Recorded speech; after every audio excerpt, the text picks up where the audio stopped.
This cool video where Todd shows us that by following and paying attention to your thumb, you can get a much straighter cast by getting a tighter loop. So if my thumb goes in an arc, the fly line, the rod tip's going to do what? Go in an arc, and the fly line's going to do what? Go in an arc. We don't want that. We want that to go in a straight line as possible. Okay? So, keys that I like to say is when I'm fishing, right, I always try to start with my cast that's always down. Right? So this is where I'll get the most energy out of the fly line. Okay? Old school telephones, you have to actually pick them up, right? You have to pick up that telephone and you have to bring up the receiver and everything to your ear, right?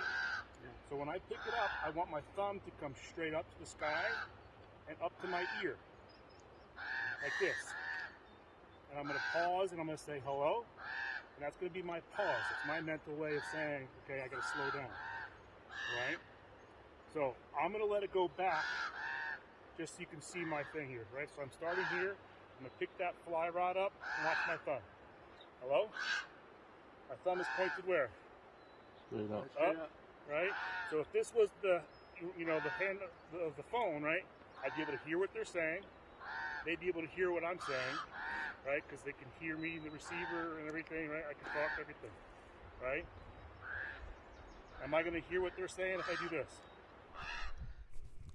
Todd moves on and talks about false casting and how the fly line follows the rod tip. Right? It's just that I'm not letting it hit the water.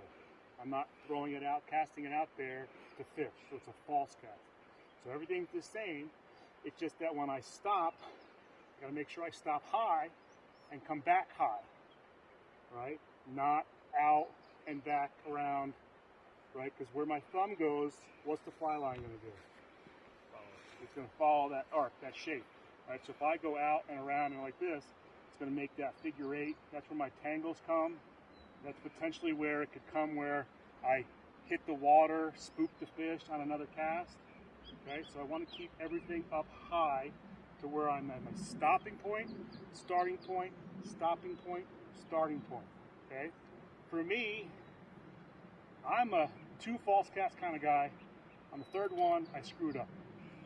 Don't know why. It's just that timing. I want to fish or whatever. Okay.